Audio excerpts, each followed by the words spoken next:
बीएसएबी Bihar board का जो exam हो रहा है ना, साइंस का है, समझ रहे हैं।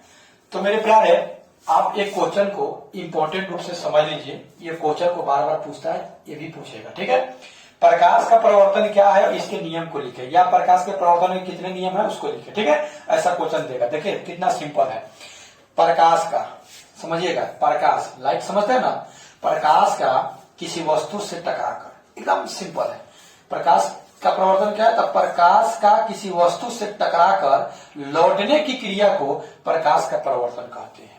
ओके, याद होगा कि नहीं होगा। प्रकाश का किसी वस्तु से टकराकर लौटने की क्रिया को प्रकाश का प्रवर्तन कहते हैं। ओके, प्रकाश के प्रवर्तन के कितने नियम है, तो प्रकाश के प्रवर्तन के 2 नियम है। ऑब्जेक्टिव ला भी याद कर लीजिएगा कि प्रकाश के प्रवर्तन के कितने नियम, 2।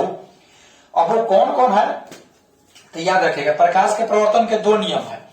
आपतित किरण, परावर्तित किरण तथा आपतन बिंदु पर डाला गया अभिलंब, तीनों एक ही समतल में होता है। और दूसरा है आपतन कोण परावर्तन कोण के बराबर होता है। देखिए इसको डायग्राम पर समझिए, ठीक है। ये मान लीजिए कि एम डैश कोई दर्पण है, दर्पण यानी शीशा है जिसमें आप मुंह नाक कान देखते हैं, ठीक है। तो यहां से मान लीजिए कि आप टॉर्च बारे, यहां से क्या किए, टॉर्च आप बारे उस शीशा पर, ठीक है। तो इसमें से एक प्रकाश निकला और प्रकाश निकल करके क्या हो रहा है, यहाँ जा रहा है, ठीक है। तो ये जो किरण जा रहा है ना, इसको बोलते हैं आपतित किरण, और यहाँ ओ बिंदु पर टकरा करके लौट गए, इसको बोलते हैं परावर्तित किरण। इस आपतन बिंदु पर एक लंब डाले हैं, ठीक है, समझिएगा। तो प्रकाश का किसी वस्तु से टकराकर लौटने की क्रिया को तो प्रकाश का प्रवर्तन कहते हैं, ठीक है। अब प्रकाश के प्रवर्तन के 2 नियम है। ये आपतित किरण, परावर्तित किरण तथा आपतन बिंदु पर डाला गया विलंब, तीनों एक ही समतल में होता है। फर्स्ट नियम नंबर फर्स्ट, ओके।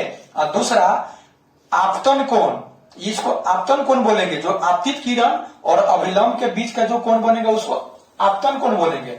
अब परावर्तित किरण और अभिलंब के बीच का जो कोण बनेगा उसको परावर्तन कोण कहेंगे। तो आपतन कोण परावर्तन कोण के बराबर होता है, मतलब ये और ये दोनों कोण क्या होता है, बराबर होता है। तो प्रकाश के अपवर्तन के 2 नियम, और यही 2 नियम है, मतलब आपतित किरण, प्रवर्तित किरण तथा आपतन बिंदु पर डाला गया विलंब, तीनों एक ही समतल में होता है और आपतन कोण परावर्तन कोण के बराबर होता है। इसे कंफर्म कर लीजिए, ठीक। अब एक और है, प्रकाश की परावर्तन है और उसके बाद दूसरा प्रकाश का अपवर्तन। ये दोनों में से कौन एगो पूछ सकता है, ठीक है, इसलिए ध्यान दीजिएगा। Okay, video